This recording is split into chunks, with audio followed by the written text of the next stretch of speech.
Hey everyone, welcome to another edition of the Bolt City Podcast. Dave Palais, Josh Palais, Mario Heron. Again, a little still excited about what happened on Monday night when the Chargers knocked off the Jets, but we start looking forward now that this team is 500 at 4-4. Can they move forward and be on the winning side of things with the Detroit Lions coming to town? And guys, I know the last few weeks when we kind of looked up to see what was happening with Detroit coming to Los Angeles, you're like, well, I'm a little bit concerned. Okay. And I think there's reason to say why we were concerned. But overall, the Chargers now have won a couple games, understand who the opponents were, but they seem like they're getting better. At the same time, who really are the Detroit Lions? And this time, actually, Mario, I'm going to start with you. Who really are the Detroit Lions? They're America's sweetheart. They're the team that everyone in America wants to do well. They're the team that everyone wants to be successful, wants to be good. Matt Campbell is America's prince. I think that's what the Detroit Lions are. They're very Dan well Campbell. balanced. Who's Matt? His Dan cousin? Campbell. Matt? Oh, Dan. Okay. Yeah. Oh, I Dan. got you. Shout out to Matt too. I bet he's having a great day. They're really well balanced team. I mean, they are. Offense is second in total yards in the NFL, ninth in points per game. Their defense isn't that bad, fifth in total yards, 14th in points allowed per game. Very well balanced team. And Josh, it's a team that you kind of gotta be fearful for. And by the way, they have two coordinators that one will definitely be a head coach soon, and one that could be a head coach further down the line. Yeah, last year you would look at the Lions and say it's a really powerful offense with a really bad defense. And this year it's not the case. They've really turned it around on the defensive side of the ball, anchored by guys like Aiden Hutchinson, a guy that you're going to have to watch out for all game. He's the big name you watch out for over there. But there's tons of guys that make plays on the Lions. And I think this is one of the Chargers' hardest tests of the season. I would say if I had to rank this game, the third hardest game so far in the season, right behind the Dolphins and the Chiefs. Would you agree with that, Dave? You know, that's a good call. I think that's a really good call. I would never have guessed the Lions are where they are. I mean, again, I'm older than you. My age comes up all the time on this show. But guys, the Lions have been the absolute joke of the league. If it wasn't for the Cardinals, the Lions would have no one to even compare themselves to. I mean, the Lions have been a complete embarrassment. Every Thanksgiving, every football fan that's not a Detroit fan says the same thing. Why am I forced to watch the same crappy organization every Thanksgiving? This is insane that the Lions somehow trick us into being on Thursday football. And whether it was Gary Danielson or Eric Hipple, you name the quarterback, they were all crap. Whether it was Wayne Fontes as the coach, and they've had good players. Of course, Barry Sanders was ridiculous. But guess what? He hated it so much, he had to get the hell out of there, you know? And you look at Megatron, he hated it so much, he had to get out of there. They even ripped down their stadium, the Pontiac Silverdome. And you guys can Google this. Last time I saw it, it's still standing. People like use it for skateboarding. It's like, how much free land do they have out there in Pontiac, Michigan? And you're going, what the hell? I mean, you know, I'm in San Diego still, and you can't build a sandwich in this town. Yet in Detroit, they're just throwing up stadiums, and people still don't want to go. So all of a sudden, the Detroit Lions are relevant, and it is ridiculous. I mean, since like 1947, they haven't done anything, and then here we are. And Aiden Hutchinson, I'll be honest with you, I did not see him having the start he had to his career. I thought it was old Michigan hype BS. You know, he's not going to be as good as what everyone in Michigan wants him to be. He's good. Campbell, much better coach than I thought he'd be. And I don't even know if he's a real good coach, but he's a hell of a motivator that all those guys running through walls. He had the worst opening press conference I've ever seen, biting guys' kneecaps and getting up and doing it again. It was really weird. Who are we kidding? But at the same time, it's working. Jared Goff, the guy that was told you aren't good enough for the Rams, so we're going to send you to Detroit. And guess what? He's really good. And so over and over again, we're going to get into Jahmyr Gibbs and Laporte and all this stuff that the Lions have. But the Lions not only are relevant, they're really the favorite to win their division this year. And who knows how long they can be good for. Well, Aiden Hutchinson was good at Michigan because he knew what plays were coming. I mean, it's a lot easier to make plays when you know exactly what's going to be ran. But yeah, the Lions to me are like the sweetheart, as Mario said. Everybody wants them to do well. Why can't the Chargers be the sweetheart? Chargers have had a history similar to the Lions of not being very good. These are two teams that are up and coming, I would say. The Chargers are always one of those teams that has so much talent that doesn't win playoff games, and the Lions really haven't been there till now. But I hope it ends now for the Lions. The Lions, to me, are a team that can beat you a million different ways, and that's the thing that scares you the most when you play against them. For example, they lose their tight end, TJ Hawkinson, trade him away to the Vikings in their division, and then they get this kid, Sam Laporta, out of Iowa. Iowa has a million tight ends in the NFL, and he steps right in, picks it up right where they left off. and he's one of the many options they have on the team, Mario. What are you looking for in this game? What scares you the most with the Detroit Lions? What scares me the most is, I would say, one, Aiden Hutchinson. That guy's the dog. And in a couple games where we looked at our O-line and you go, it's a strong O-line, but like we said, there's ways to exploit it. That's a pretty smart coach team. There will find matchups that fits Hutchinson well. They're going to find schemes that fit Hutchinson well to make sure you get to the quarterback, and that worries me a lot. The other thing that worries me a lot is, I know the Chargers have done better in the backfield if it gets a run, but Gibbs and Montgomery is a problem. They're very good running backs. They've only scratched the surface of what they can do with Gibbs. That worries me. And Amon St. Brown probably will keep me up for the next 3 nights. I think that guy's going to torch us. I mean, absolutely torture us. He's a hell of a receiver. One, carries vengeance like no other in the NFL. You aren't kidding.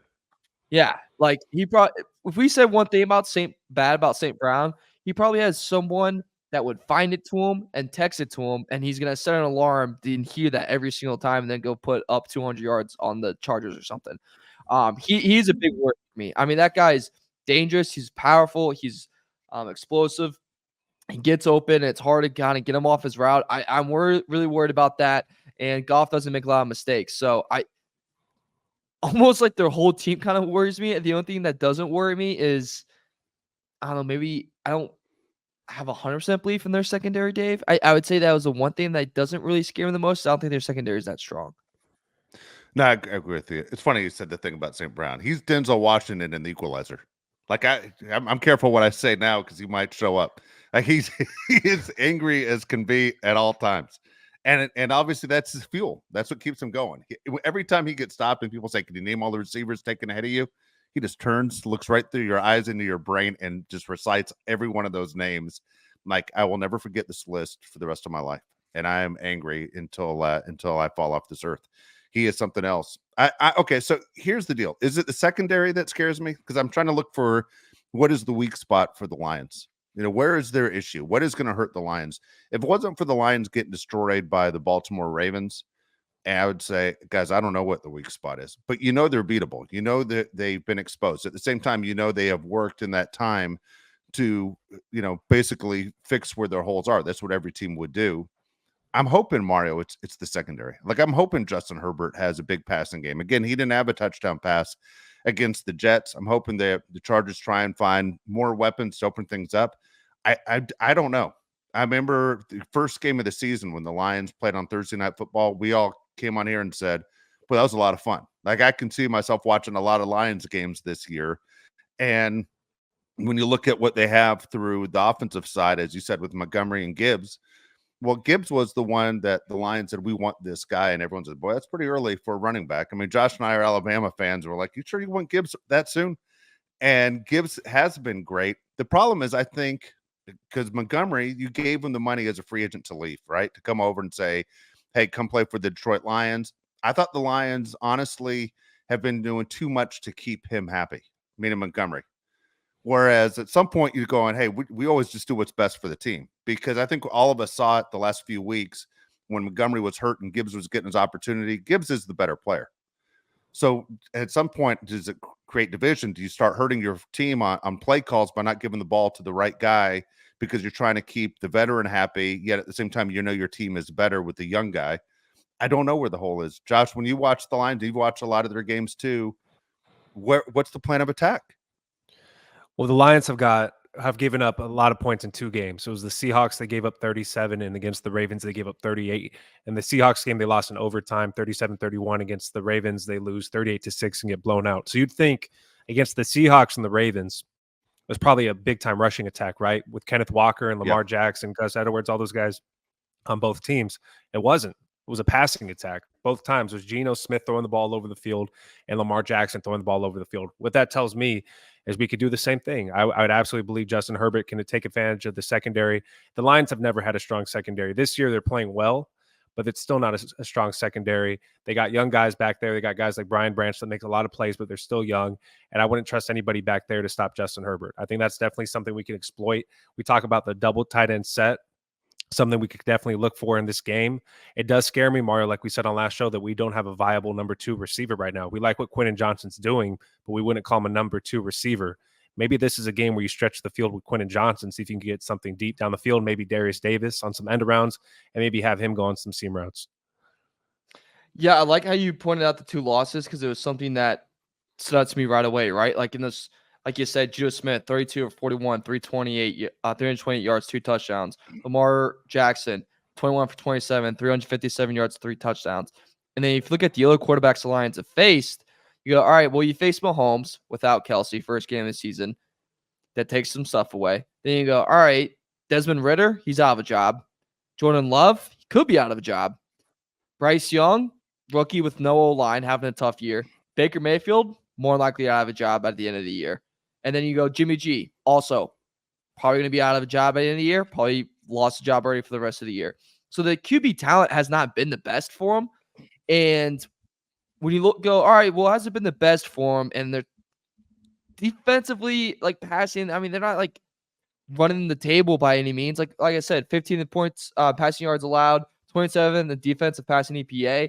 Like it's not no statistic blown out of the water, but like you said, we're down Williams, we're down Palmer. Does Williams plus Palmer equal what Mahomes without Kelsey equals? Like does that? I guess that math kind of checks out. I'm not a mathematician here, Dave, and my college degree, I think I took one math class and I cheated all the way through it. Shout out to him.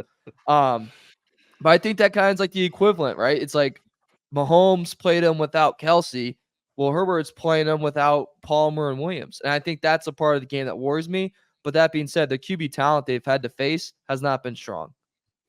No, it's funny. The Chiefs game, I kind of give the Chiefs a pass. I understand it's game 1 and all that stuff where you shouldn't have a slip game. I honestly feel like you're the Super Bowl champions again in front of your crowd. You know, the whole thing with the rings, all the excitement of still celebrating the year before.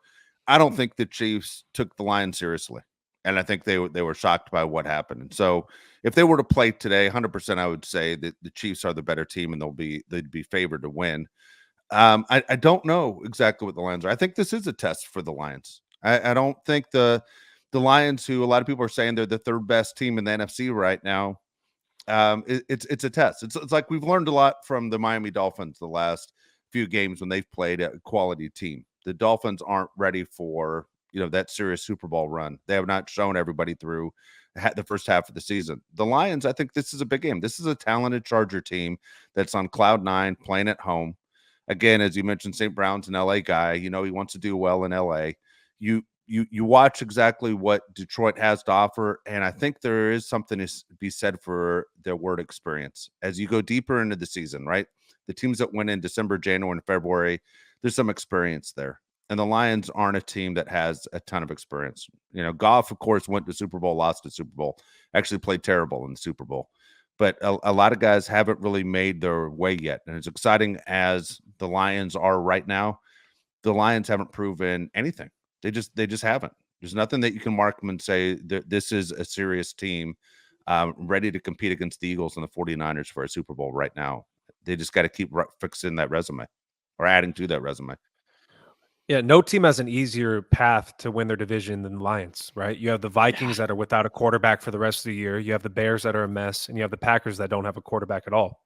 You'd say the Lions are the clear-cut favorite to win this division. With that being said, I think Jared Goff has a lot to prove coming back to LA. Not the same team, not the Rams, but he wants to prove to all the people in LA, remember how good I am? And probably he's going to try to show it off. I expect Jared Goff, by the way, to throw the ball 45 times at least in this game. And then you have Amon St. Brown. So that's the guy I would say would scare me the most, going back to what I asked earlier, because like you said, he always has something to prove. And for the Chargers, I really feel like they do struggle with those smaller, little quick receivers.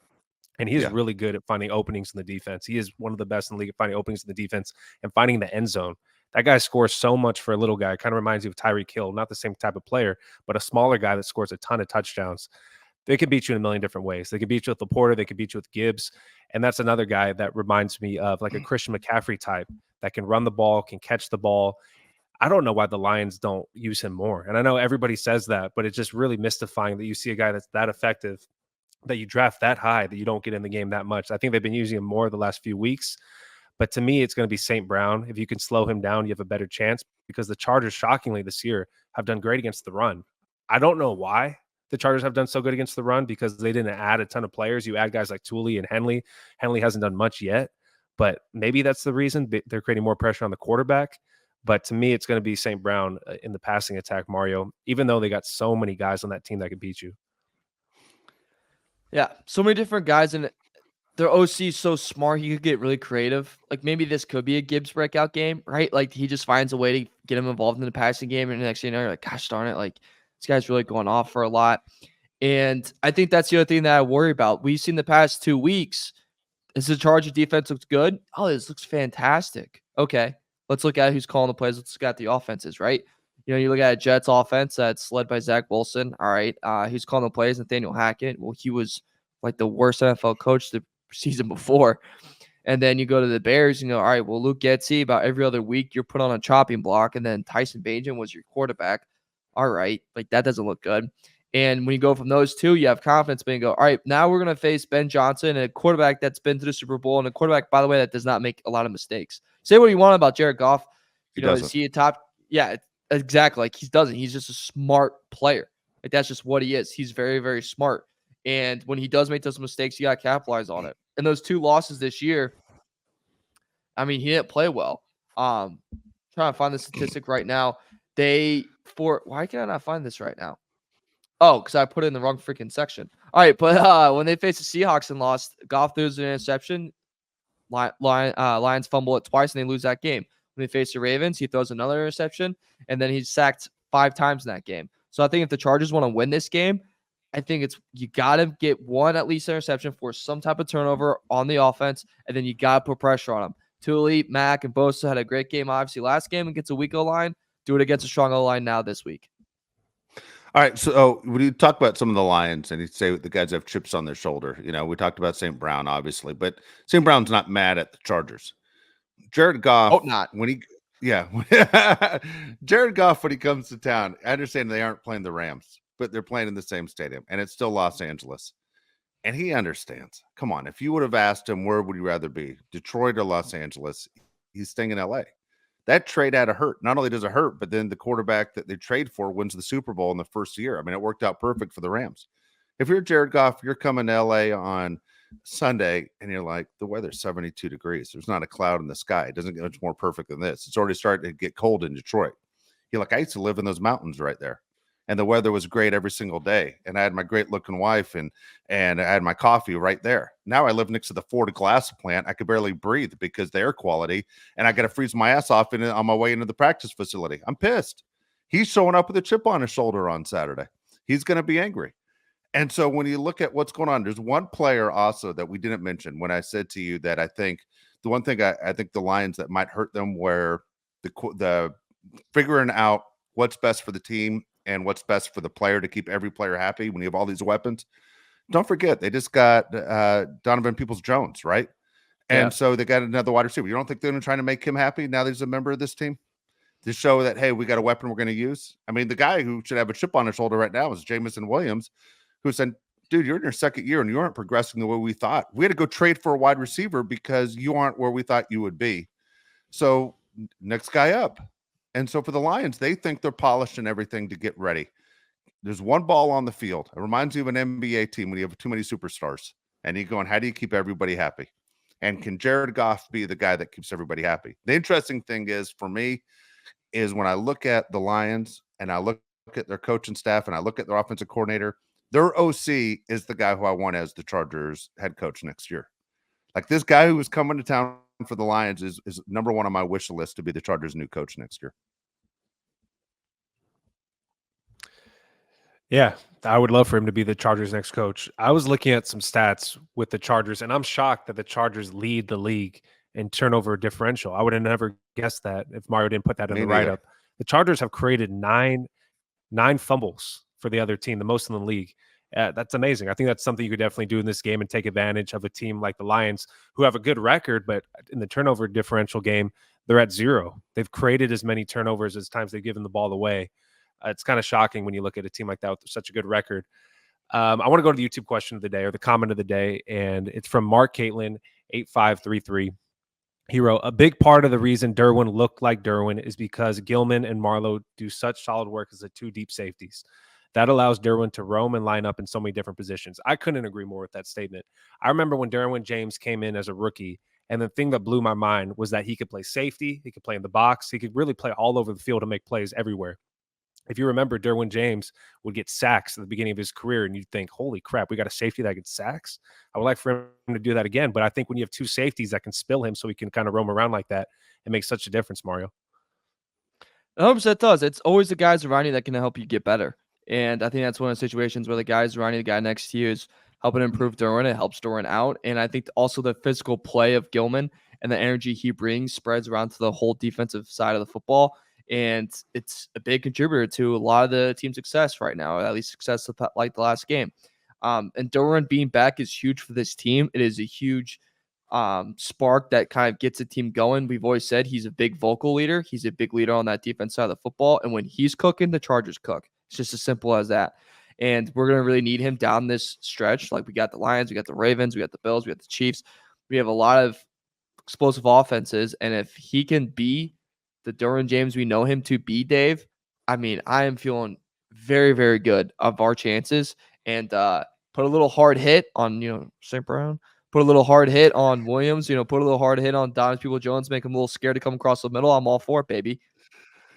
I am too. I absolutely am too. Look, so I completely crossed the line in my fandom on what's acceptable behavior this past weekend. All right. And for me, there are two big games that I was excited about this past weekend. I was excited about the Alabama LSU game. Okay. Can't stand when Alabama loses to LSU, like literally messes up my year. And at the same time, the Charger Jets game on Monday night. I wanted to see how the Chargers would come out to the point where I said it would be a blowout because I thought a lot of guys would step up. This is why I crossed the line to a lot of people. I don't regret it because the Alabama won and the Chargers won. But when Jaden Daniels went down for LSU, I literally said to my wife, I hope this guy is hurt really bad. And I meant it because I wanted to win. Now, as you said, if St. Brown goes across the middle and next thing you know, his face mask is in his ear, I'm 100% for it. 100% for it. If it equals a win and it changes basically the plays that they're running across the middle and everybody gets alligator arms, I'm all for it. I love the fact that Derwin James played great the other day. I've been waiting over a year for Joey Bosa to play well. Which is kind of funny because I told you I thought Keenan Allen being in New York and Monday Night Football, you're going to see Keenan Allen be spectacular, and he was. But the guy who I think honestly enjoyed playing on Monday Night Football more than anybody was Joey Bosa. I think he elevated his game more than we're like, that's not the Joey we've been seeing. Tuli looked like Tuli. Tuli's great. Mac looked like Mac. All those guys look the same. And then all of a sudden there are guys that really stepped up. I think playing in that primetime game was a big deal. This game is a big deal. Not a big primetime game, but they know there's momentum. They know they have a chance to walk out on Sunday with a winning record. And that's what this team's been looking for. Yeah, I got killed in the comments once again for saying Alohi Gilman. Okay, it's Alohi. I get it. I apologize. I didn't grow up with any kids named Alohi. Did you guys grow up with any kids named Alohi? I've never heard the name in my life. I did not. So I apologize for this. There's a reason everybody calls Tuli because we can't pronounce his last name. So give me a break here. 100%. All right. Yep. The thing that I loved about Rodney Harrison, for anybody that's old enough to remember Rodney Harrison, is he will take your head off. Gilman, I'm just going to call him Gilman for now because I'm scarred. Gilman will take your head off. And it's the greatest thing in the world to watch as a fan. Brandon Staley made comments about Gilman today. He actually went on like a rant about Gilman, talking about how he's a commander and his system's built for safeties and he's a leader. And he just really couldn't say enough nice things about Gilman. And it's really a change of pace because we already went into the season in the last few years, actually thinking Derwin James and Derwin James only in our secondary, really. And now you have another guy that is kind of like a headhunter, like Derwin James, unfortunately gets penalized for it all the time, but a guy that's going to hurt you, like Dave said. And I don't root for anybody to get hurt, unlike Dave, but a guy that's going to, lay into you. And you're going to think twice about going across the middle of the field.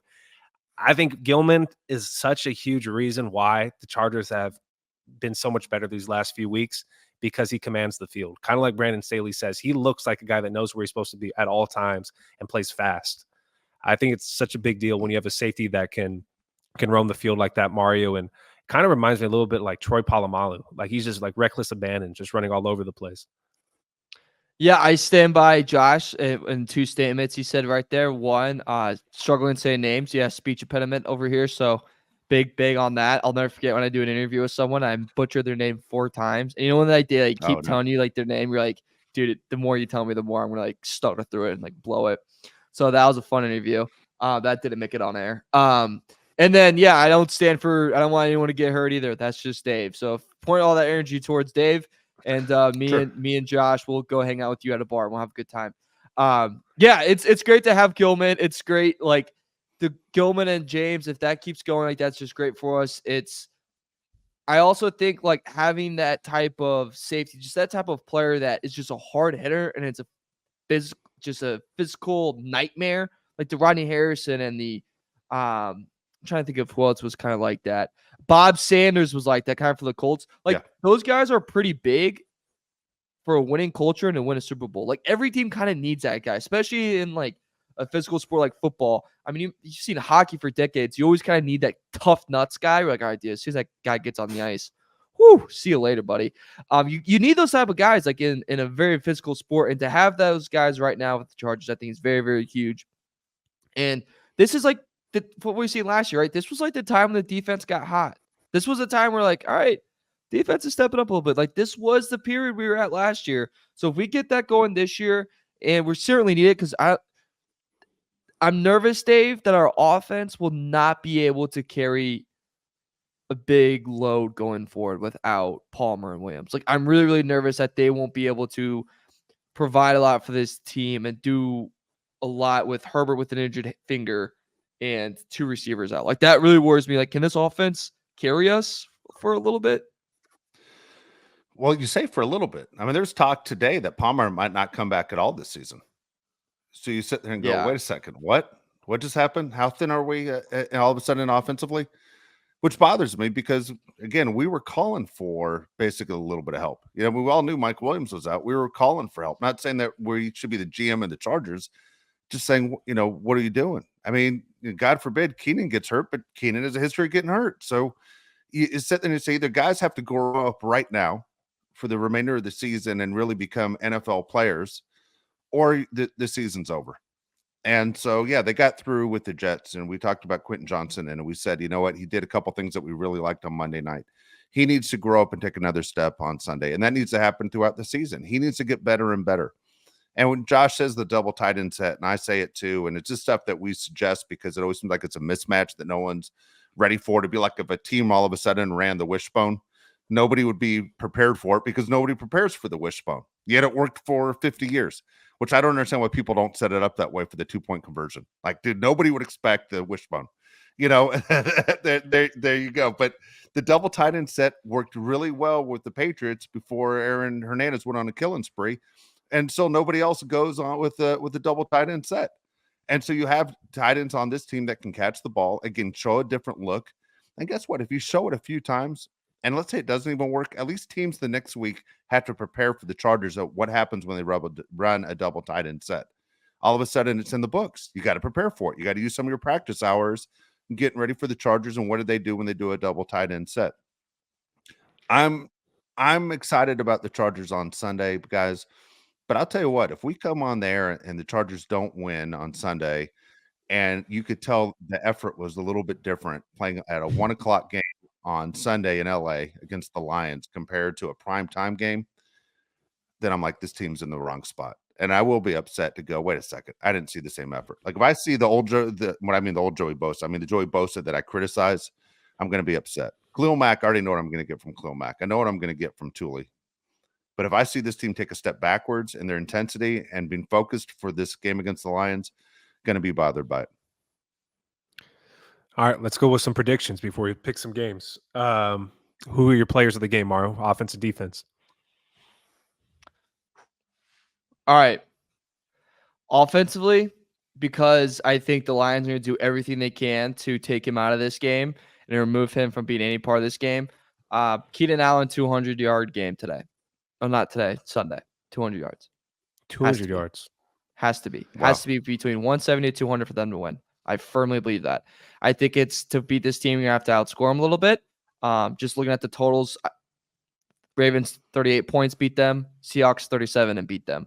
You're going to have to put some points up. How do you put points up? You go to your number one receiver. The number one receiver right now is for Keenan Allen. And then who?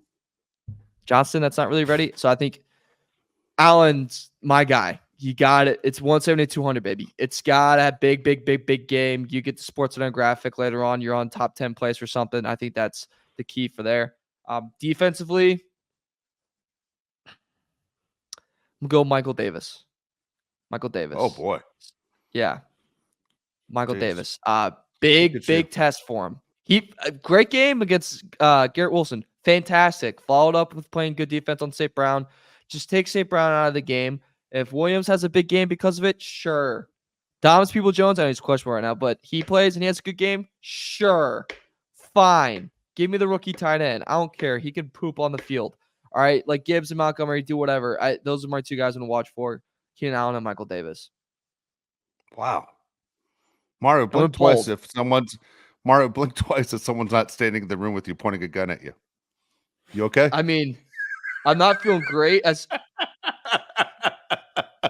You ever have when you start talking? That's the ballsiest call I've ever heard in my life. That's crazy. We'll see. Yeah. I'm not gonna make that comment. I like the confidence. Yeah. I like the confidence. Dave, feeling heavy downstairs. Yeah. Holy mackerel. Confidence and crazy. It's a thin line. Michael Davis is wild. I hope you're right. Man, I would love you. So. And Mario was right on Monday night. So, man, I hope you run the hot streak again. God dang, I like the Keenan Allen call. I'm going to go Gerald Everett. As my offensive pick. And then defensive pick, I think Thule gets better every single game. I mean, going back and watching that Jets-Chargers game, he almost had a couple more sacks on top of his total. Thule gets better every single time. By the way, is Khalil Mack the only veteran in the NFL without a tattoo?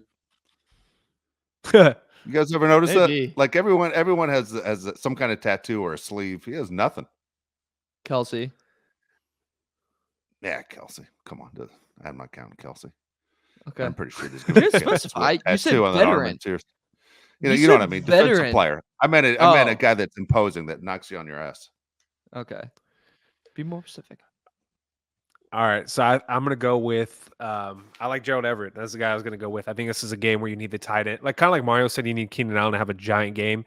You need the tight ends to combine for at least 100 yards in this game, I think, because there's literally nobody else to throw the ball to. Maybe this is a game where Joshua Kelly gets really involved and Austin Eckler is a pass catcher and maybe he has a receiving touchdown. But I like the Gerald Everett call.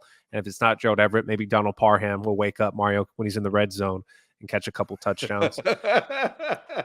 And I'm going to go co-player of the game or whatever for defense. I'm going to go three people, and I know you're only supposed to choose one. It's going to be Bosa, Mack, and Thule.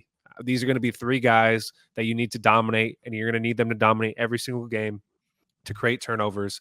And I need them to combine for 4 sacks. That's the number I'm going to give these guys every game, that those 3 guys can combine for 4 sacks. It might not be enough to win the game, but you need to pressure Jared Goff and rush his throws, because I do believe Jared Goff is on that list of most underrated players in the NFL. I think for a long time, Jared Goff has been crapped on because he got shipped to Detroit. And by the way, I just watched the movie 8 Mile, and that movie's completely overrated too. But Detroit sucks. And okay, completely overrated. 8 Mile is not that good. I'm sorry. The last scene is all time. Obviously, the rap battle is all time, but the movie as a whole is not that good. And I actually looked up into that movie, and his nickname was never Rabbit. It was after his friend, so it's not even the truth. Anyways, yeah. So I think those 3 guys need to have a huge game. Mack, Bosa, and Thule, and we're going to rely on them for the rest of the season. We're going to pick games, so I'll give you guys the score after we pick games. But before we pick games, Mario, I got to bring this up. And I know you're not supposed to talk about your ex-girlfriend on the show because, they're your ex for a reason. But J.C. Jackson is not expected to travel with the team to Germany for the game against the Colts. Sources tell Ian Rappaport and Mike Garafolo, can't pronounce the last name, with questions about his reliability. The decision was made to have him stay home, get through the bye, and return in a better place. So you hear that and you think, wow, he still can't turn it around with the Patriots, the team that he's supposed to be good with. And then you hear that he was late to the hotel on Saturday, the day before the game last week, and it contributed to him not being prepared for games, him not being prepared in practice, and him just really not being a professional. To me, it sounds like this guy got paid and stopped trying hard. I don't feel bad for this guy. It makes me feel a little bit better that he's doing it somewhere else. But you also get pissed that the Chargers paid this guy. And then you have Tom Telesco apologize to the team last week saying, I am so sorry for signing this guy. I made a huge mistake to you all. I've never heard of that. I'm not on an NFL team, so I don't know how it works, but I've never heard a GM go down to the team and personally apologize to the players for making a bad decision. I'm glad he did. Yeah. What a fall from grace, I mean, right? seriously. Tom or JC? JC, but go on, Dave. I'm ready for your take. Yeah. JC and it stands for what did you JC say, and Josh? it stands for just chilling. Just chilling. He doesn't do anything. Just chilling. Yeah. Dude, I love it. I love this whole story. You guy's a piece of us. He has been for the longest time. He gets upset, when he's a healthy scratch. Look, dude, you earned a healthy scratch. You earned getting traded back off the Chargers back to the Patriots. I mean, the Chargers made a huge financial investment in you, and you let the city down. You let your teammates down. You let Tom Telesco down. You let the owner down. I said it when he played on the Chargers. The guy wore a mask on Fridays when he picked up his game check. The guy was stealing money the second he signed with the Chargers. And the fact he can't even get on a plane to go to Germany to play for the Patriots when Bill Belichick's your boss, that says a lot. If Bill Belichick can't get anything out of you, that means you have nothing left and you're willing to give nothing left. You could sit here in Massachusetts while we're in Germany trying to win a game, and you can eat all the donut holes you want, JC. You enjoy your Dunkin' Donuts because there's one on every corner. F off, man. I wish you nothing but the worst. And that's how I feel right now. I think he paralyzed this franchise. He hurt the Chargers. And for Tom Telesco to go down there and try and earn some credit back with the players saying, I made a mistake. I think, honestly, maybe it goes a long way. Maybe it's shallow. But, man, J.C. Jackson was bad for the Chargers, and he's bad for the Patriots, and he's bad for the law, and he's bad for his girlfriend. You name it. And F that guy. That's how I feel. Get him out of the league. He's not good for the league.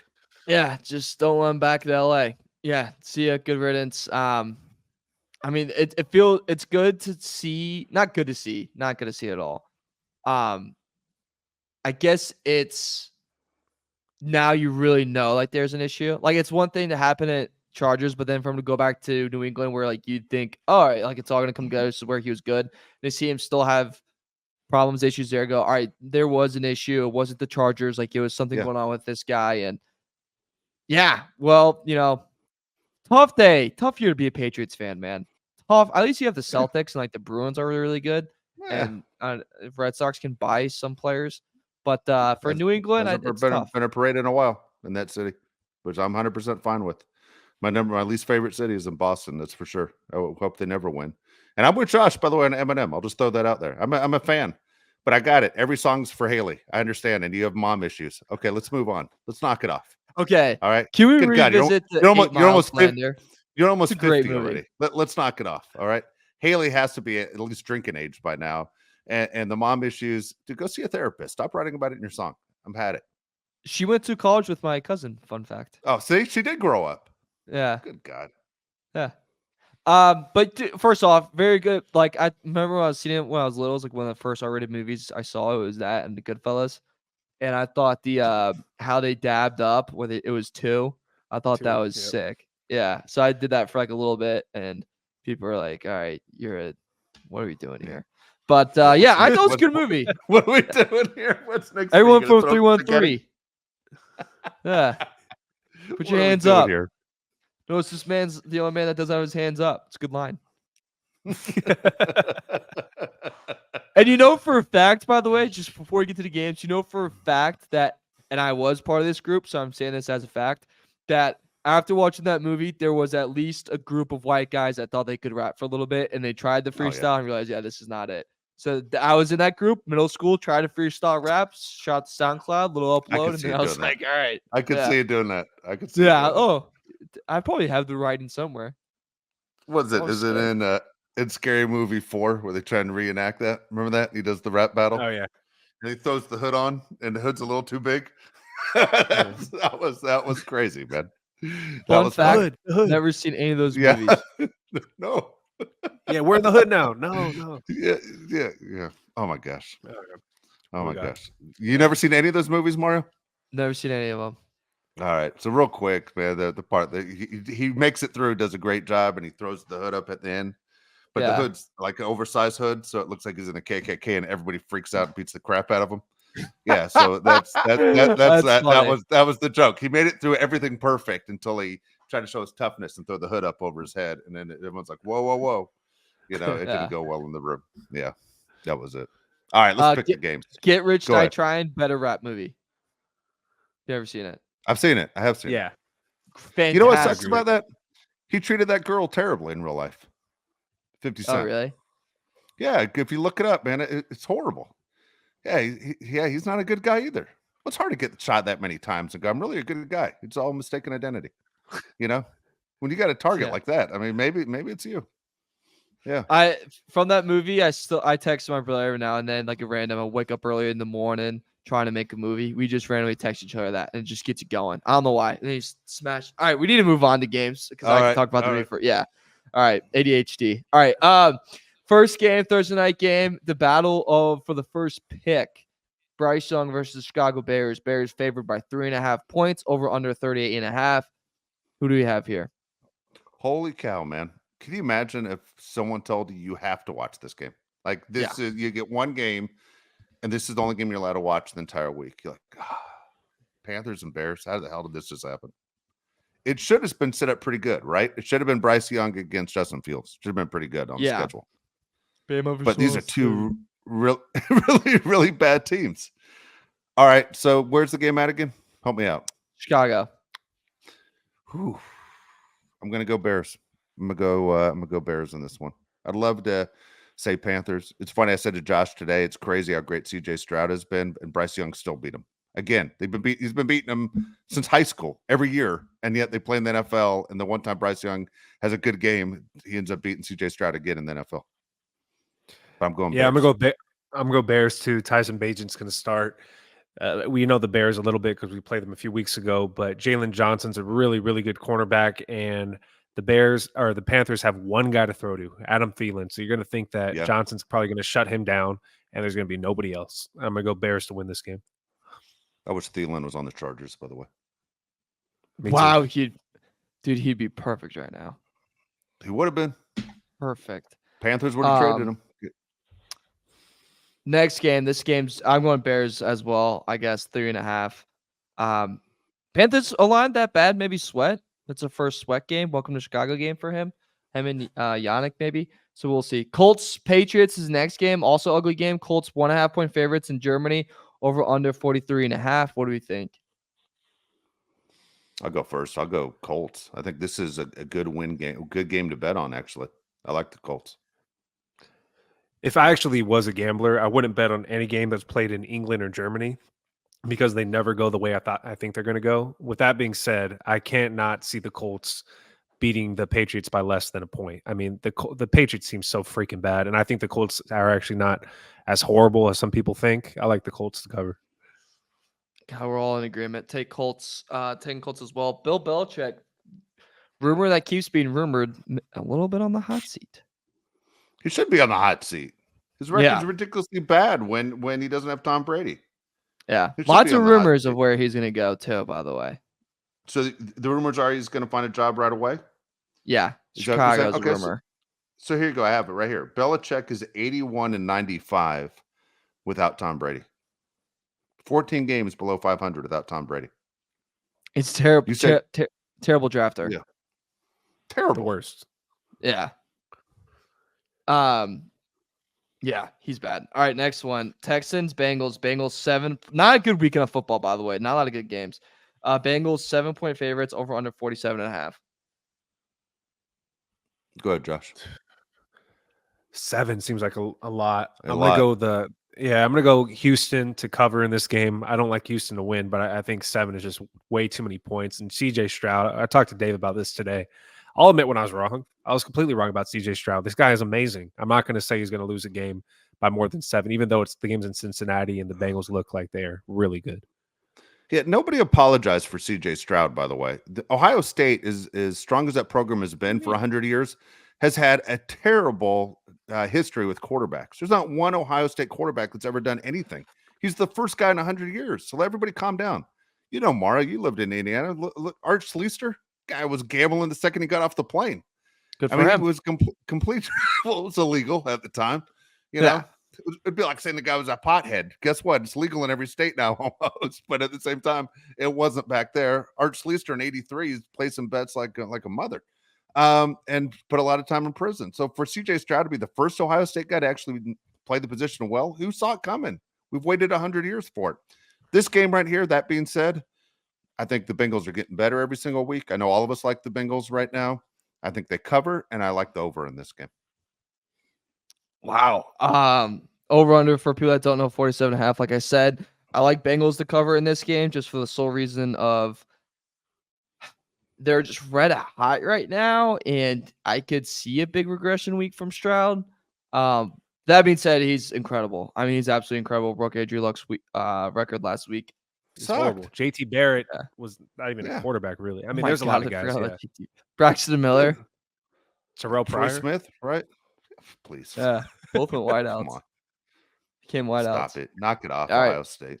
Moving on. Can't wait to edit this one. Saints 2.5 no point editing. favorites against. There's no editing. I stand by it. Saints 2.5 point favorites against the Vikings over under 41. What do you think for this one, guys? Go ahead, Josh.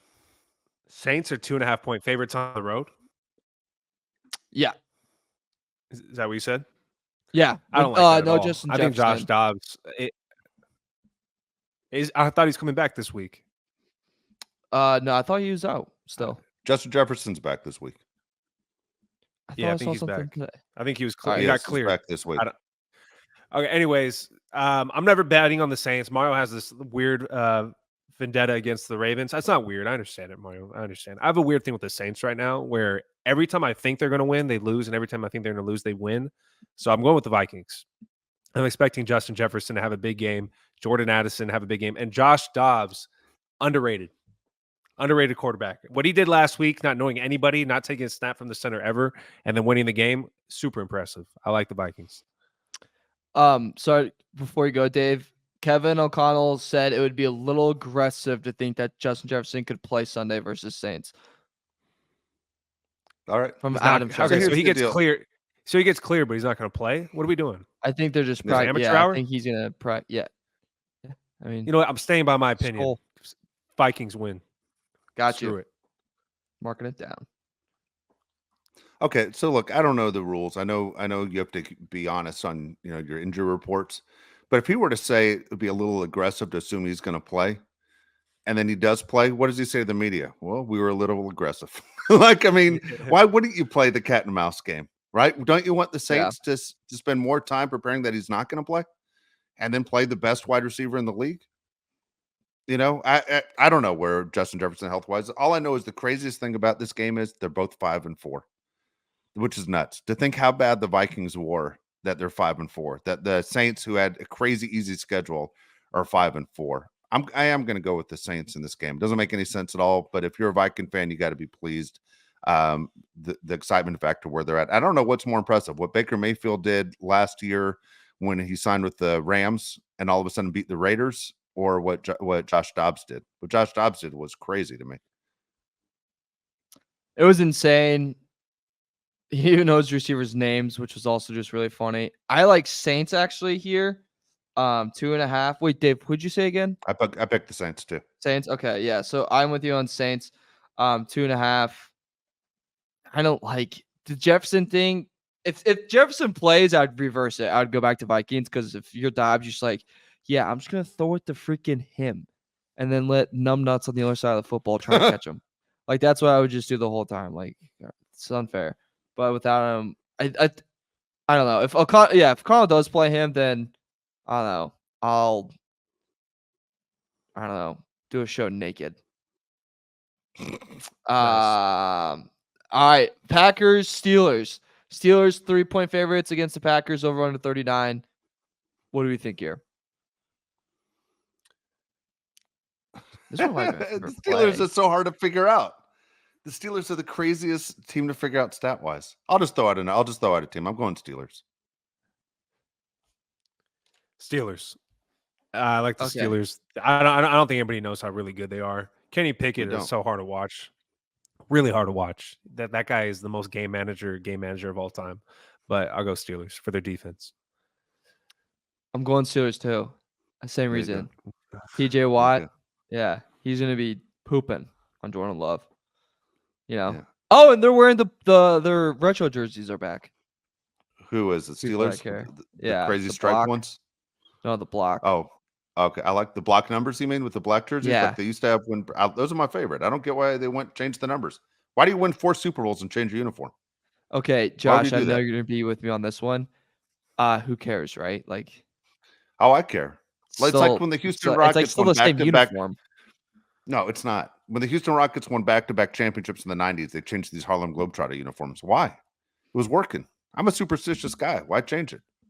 I never noticed anything, Mario. But Dave always says things like, "Hey, did you notice that the Panthers are wearing their gray face masks today?" I'm like, "No." Like, Yeah, why do you know is that? me. And I don't notice. Just win the game. That's true. Okay. All right. I noticed when the Colts went from the blue face mask to gray face mask. I remember that day. Yeah, I don't like that. I didn't like when yeah. the Colts. I didn't like when the Colts went from with the white jerseys and the blue pants, and it looked like BYU. I'm like, what the f? That looked terrible. I hate BYU. What the hell's Yeah. going on? That looked terrible. Johnny Unitas is rolling around in his grave, going, "We look like BYU. This is ridiculous."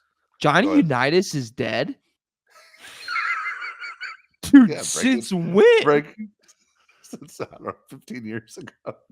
No way. Josh, look it up. Somebody look up Johnny Unitas now. He has to be dead. He is dead. Former Oh my Charger God, he great. died in 2002. 2002. He's been dead for 21 years. He's been dead 21 years ago. Yeah, sorry. Oh, I Do you could need to take the rest of the show sworn. off? He died a year to the day after 9/11. Yeah, I it's too could have much for him. sworn he was in Indy at one point. He's been dead longer than you've been alive. Yeah. Damn. Wow. All right. Learn something I'm new sorry, every day. Mark. I wish I was the one that broke that news. I apologize. I mean, it's not going to change my day or anything, but I could have sworn he did something Dude, in when you Lucas Oil. title- I could have sworn. When you title this show, title it Breaking News. Okay. Breaking news, 20 years Intro late. breaking news. Yeah, 21 years late. All right. When it's news, it's news to me. Yeah. Titans, Bucks. Bucks 1-point favorites against the Titans over under 38.5. What do we have here? All right, I'll go first. I'm tell you what, I'm going. My head at first I was thinking Bucks. I'm going Titans. I like this Will Levis deal. I like the fact that Tannehill had to do a press conference and basically say my new role is to be a backup and help Will Levis with his career. I like what Will Levis is doing. I never thought I would say that. I wasn't sure the Titans got it right. I'm not sure they still got it right. But boy, the team believes in him. I like what I see out of that kid so far, and I think the Buccaneers are playing terrible football right now. What's the spread, Mario? Just it's a pick 'em pretty much. Bucks are favored by 1. It should be a pick 'em. This is my overtime game of the week. I'm gonna go Bucks, just because I think Will Levis is eventually gonna have a bad game. That's the only reason why I'm gonna pick the Bucks, but I have no good reason. I like Titans here. I love I might bet that actually. Bet the OT. See, it's not out yet. All right. Yeah, I'll probably bet that and just hope for a thrill. I also love the under in this game. 38.5. I think it's gonna be like 7-3.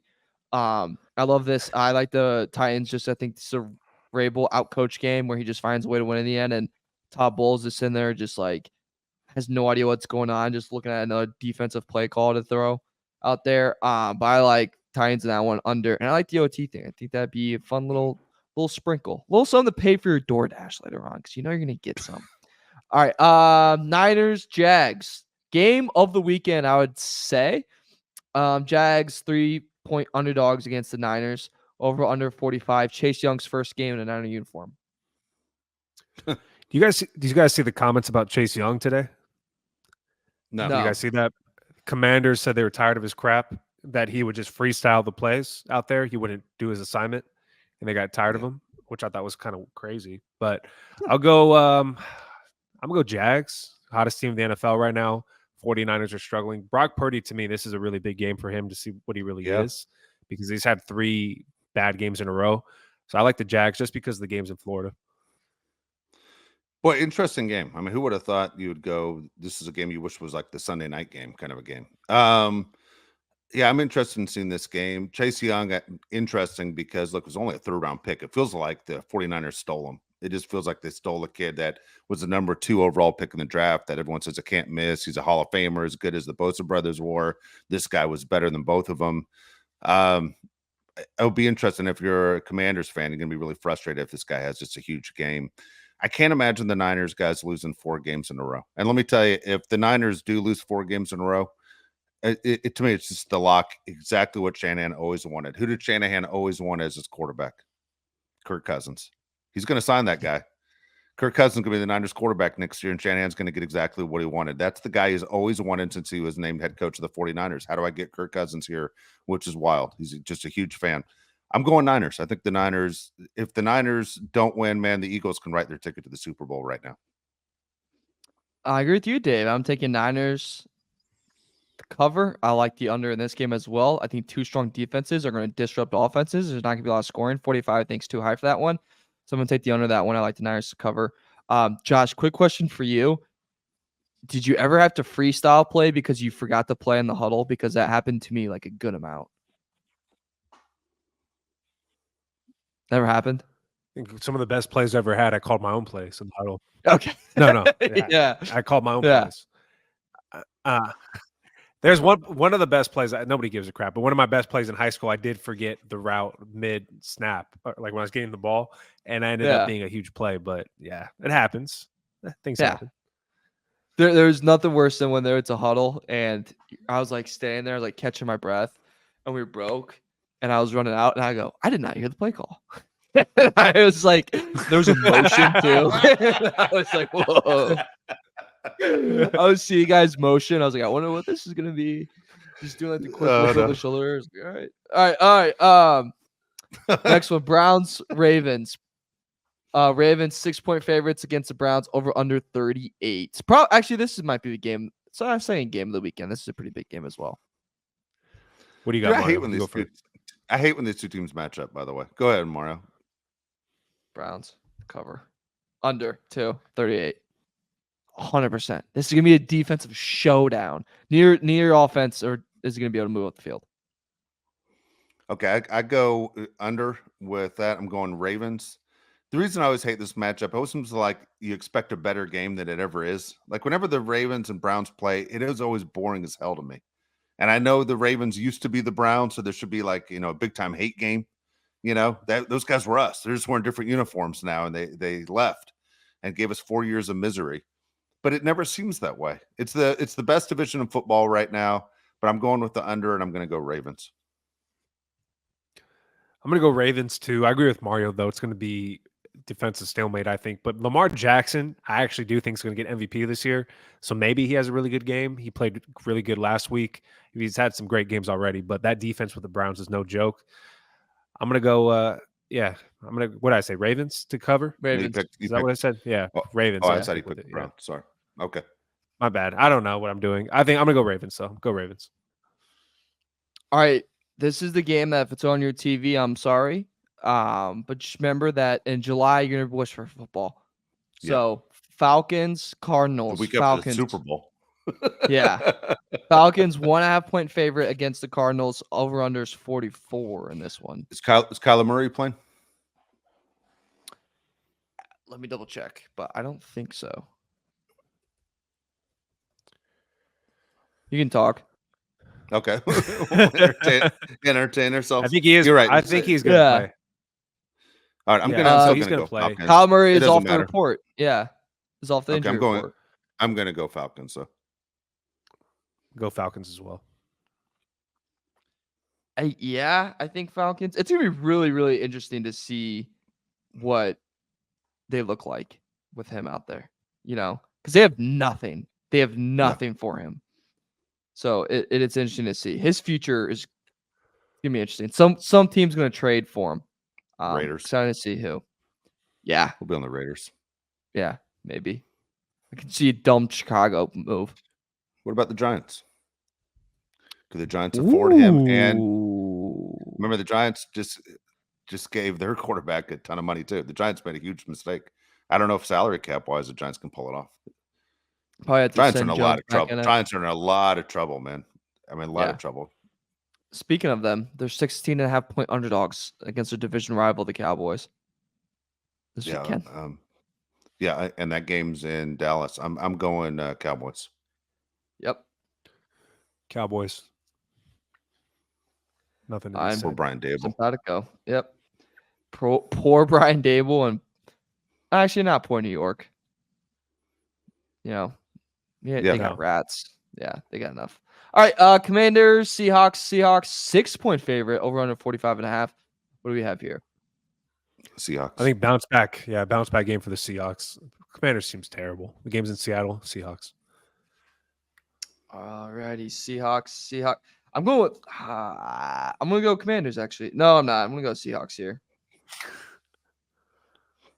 Seahawks. All right, next one. Another. Wow, this game's gonna be so ugly. Jets, Raiders. Turns out I'm gonna watch NBA during this game after our pod. It's a primetime game. Yeah, I'll be watching NBA. Dude, you're gonna get mad at me, Mario. I actually want to see this game. Me Really? too. Actually, Okay. I'm yeah, shocked I do. you say that. I do want to see the Raiders. I don't care. I could care less about the Jets. Couldn't care less about the Jets, but the Raiders are the team I do want to watch. I want to see what's going on over there. I'm with Josh on this. I want to see what's going on with the Raiders. Can they put it back to back? Because we talked about it a lot about the Jeff Saturday thing that happened last year, where it was all a momentum, and then all of a sudden it was a wake up call. The Jets aren't great, but remember they outgained the Chargers by about 80 yards and still lost that game. They felt like they should have won that game. Well, they didn't score a touchdown. And you know what frustrates me? And I saw it coming, and we all said it. The Chargers winning on Monday, not one national outlet gave any credit to the Chargers. It was always about the Jets' failures, and that was frustrating. Like, still, there's no credibility or how the Chargers won that game or how good the three-headed monster was on defense. I can't stand the New York teams, and I can't stand the Dallas Cowboys. It's just ridiculous the way they approach it. And I recommend this to everybody out there. If you turn your TV on and they're talking Dallas Cowboys, change the channel. It will only change if they don't get the ratings for it, because there's basically an algorithm on how to sit there and talk football on TV. We're all sick and tired of the Dallas Cowboys, right? We're all sick and tired of the New York Jets. Change the channel. Let them know, man. This isn't what I want. My NFL coverage. I'm doing the best I can, one TV at a time.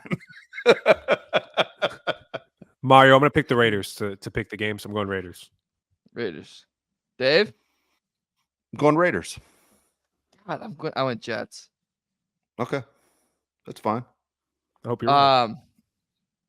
Next one, Broncos, Bills. Bills, 7.5-point favorite. Too much. The game's in Buffalo. I understand.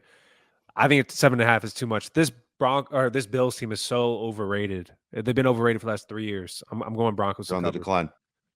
Yeah, Bills are on the decline. I'm gonna go with Josh. I'm gonna go Broncos. Where's simpatico? I'm going Broncos as well. I think they show enough fight. I think they keep it close in this game. Just the injuries for the Bills keep piling up. So I like the Broncos to cover. Big game. It's the Los Angeles Chargers at home. 3-point underdogs against the Detroit Lions. Over under 48.5.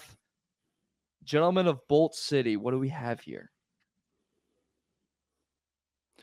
Want me to go first, Josh? First, Yeah, I'm gonna go take the first. over. I'm gonna take the over. Yep. Okay. And then I'm gonna go. What did you say what did you say the total was again? To make sure that I actually do the math 3. that it goes over. Total. 48.5. 48.5. Okay. So I'm going 27-24 Chargers. 27-24 Chargers. Yeah, see, I'm gonna go Detroit Lions to win this game, and I know I always pick the Son of a Chargers, bitch. but I really, dude, the no number 2 receiver is just bothering me so much, so much. I'm gonna go 27-20 Lions.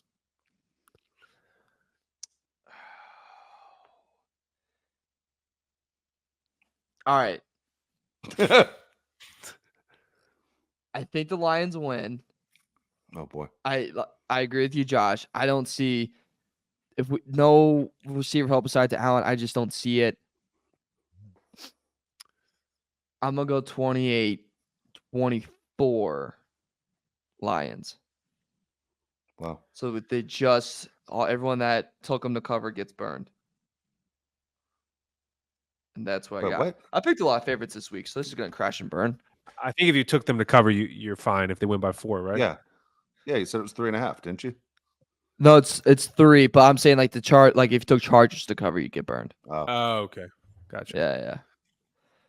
But yeah. I hope I'm Yeah. wrong. Chargers win. Yeah, well, I hope you guys are wrong too. Yeah. I'm not saying you had to pick the Chargers because it's a Charger show. I want you to pick with your brain, not your heart. I'm shocked. I'm shocked that. Well, how much only did you say one the of us- Chargers win by? What did you say? 3. We won by 3. He said 3. What? It's Why 27-24. do you think that? Why do you think the Chargers win that game? Or why do you think they win Momentum. this? I think momentum's a real deal. Momentum? I think we're playing 12 against 11 on Sunday. Mm. What is this? A movie? I used to on. say Yeah. that to you all the time when you were a Was kid. it Rocky? Remember?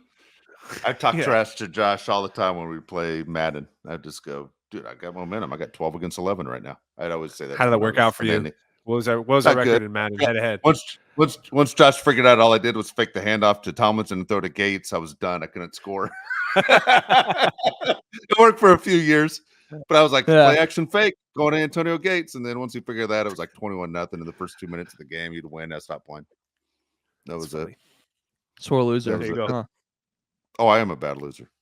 So was he. He's worse than me. That dude, when he'd lose a game, we'd have to pull over on the side of the road so I could start throwing up. Honestly, nobody loses worse than Josh. Terrible loser. Yeah, you show me a good fine. loser, and I'll show you a loser.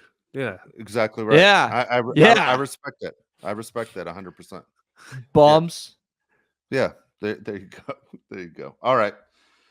So again, leave comments. This is what I want though on YouTube every week when we do our predictions. We want you to predict the final score. Tell us who's going to win and give us the score. We want honestly input on it.